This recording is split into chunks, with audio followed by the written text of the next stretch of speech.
Hey, I'm Dan from the Amity Affliction, and I'm going to show you all my musical gear today for MusicRadar. I guess I'll start with the guitar. That's what I play. So, a while ago, I made the switch over to Fender, and they've been really nice to give me free guitars over the years, which is awesome. And my dad was very proud of that one.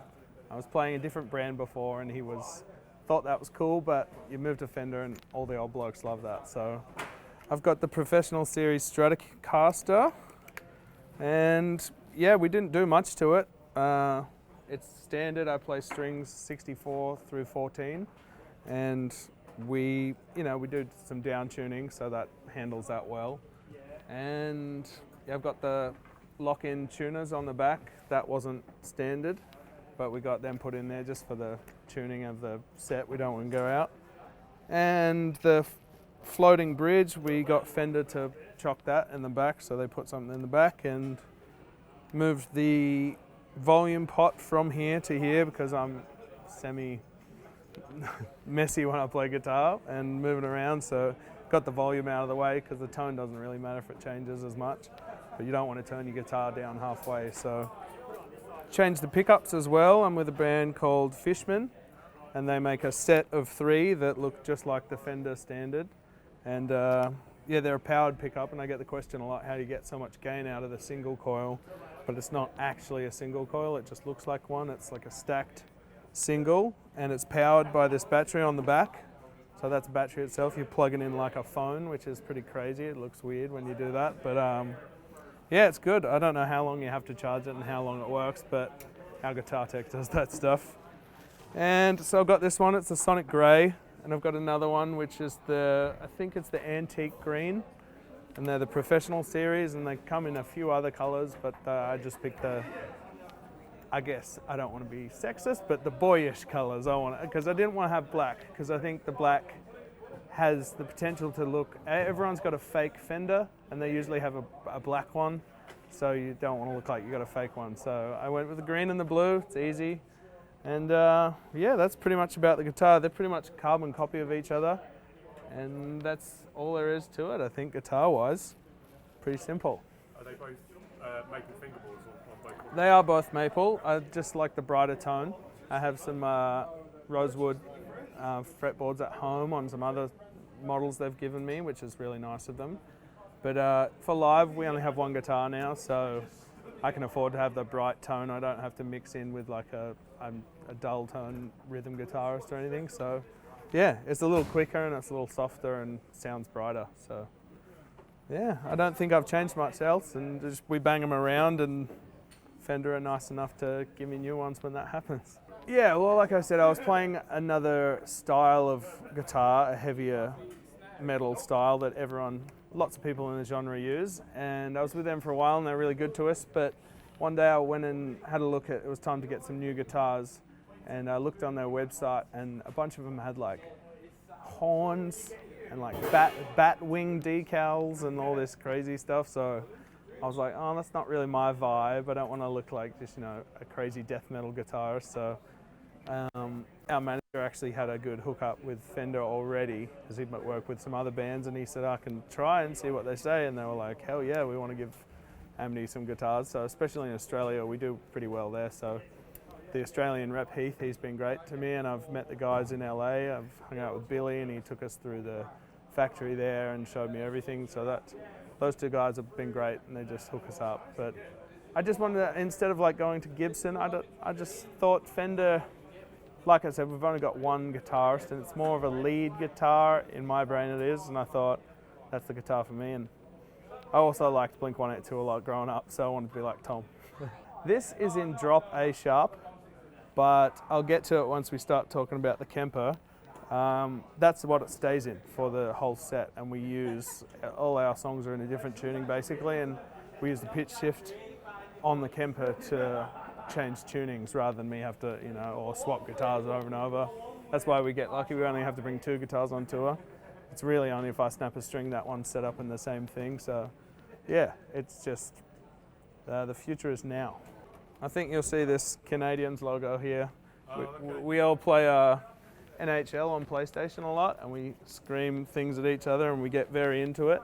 So before that, I had a baseball team, but I'm not too into baseball. And our guitar tech's like, well, you got to have a team in something. So we play hockey all the time, and Canadians are a classic team. And so I think I picked them because they had the fastest player in the game. But now I'm a fan. So I've got this, and Aaron's got the Caps because he lives in Toronto. I don't know why he goes for them, but it might be near Baltimore. Who knows? So yeah, same thing. Not much else, it's just the color. It's different. And this one, I prefer playing the blue one live. I'm not sure, every guitar is different. But the blue one, I guess I do a few pinch harmonics. And when I'm trying it on this, I'll get it 9 times out of 10. But on the blue one, it's usually like a 10 out of 10. I feel more comfortable going for them on that one. I don't know why, just luck of the draw. The acoustic, that's from an Australian brand called Maton. And they make some really nice stuff, and same thing, I just count myself lucky that all these companies are giving me these things for free. Again, a lot to do with our manager. He's been doing it for years, and he's got all these people he knows. So this is interesting tuning though. We have one song, we wrote an acoustic song about 2 albums ago now, and just tried to give it a go. And yeah, we wanted to make something that wasn't just your standard, like, oh, everyone can figure that out on guitar. So we did a weird tuning. Actually, we recorded it first, and I did it in all different parts, and then I went to the Maton factory and picked this up, and they were like, what do you want it tuned to? Because they'll do the whole setup, and they got all the bending machines and all this stuff. So I was like, oh, I actually don't know how to play the whole song all the way through yet, because we just finished recording.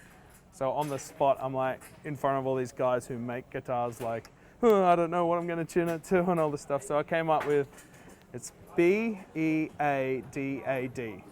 I remember it says like be a dad, and I'm a dad now, so I can remember that. But it's kind of like a weird open tuning, like, but you still got to take control of those lower chords, and the rest just rings out. So it's kind of it's a bit tricky, which I like, because as I said, I didn't want to write an acoustic song that everyone can decide G, E, D, like that kind of stuff. I wanted to get open tuning, but strange. So yeah, that's interesting about that one. We used the piezo microphone in front, and just because we're playing live, there's another pickup in there, but if I'm standing close to the front of the stage, I can hear that kid talking into my guitar in my in-ears, and it just throws me off. So we don't use that at all. We just use the piezo as 100%, and sounds good, goes straight to front of house, and we don't mark it up or anything any other way. And yeah, does the job. I mean, you got to straighten them out every now and then from flying. We tour a lot, so every time it comes out of the box, our guitar techs, he's all over it and fixing it up. And we're actually not playing this song on this tour, so it just goes everywhere with us. And if not, it ends up on the bus, and I get to write with it, which is cool. But yeah, that's not much going on. That's just stock with a bit of a weird tuning. So like I said, future is now. Amps for us are a thing of the past, because just touring so much, it just costs so much money, and everyone's got to lift all these heavy cabs, and I love a real guitar amp at the end of the day, but for touring we've moved over to Kemper because it's just like, it's this big and that's it.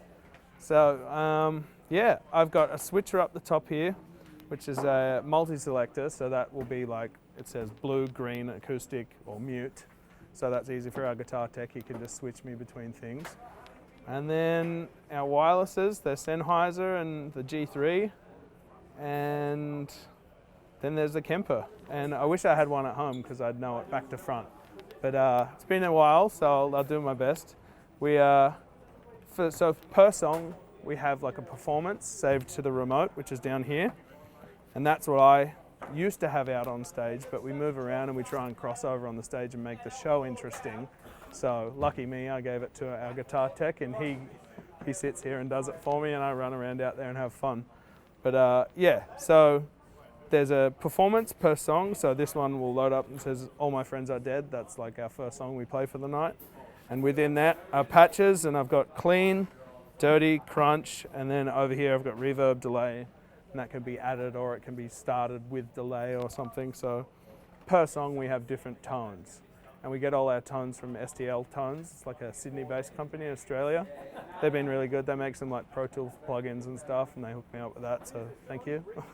Yeah, there's the tuner, it runs the whole thing, and that's about it with that. Yeah, I think a lot of people have Kempers these days. It's just the industry standard, and Axe Effects was another thing that people were using, but I think we stayed on real amps for so long that by the time we decided to go digital, that was the thing for us. We even record with them too, so it's crazy. Future is now.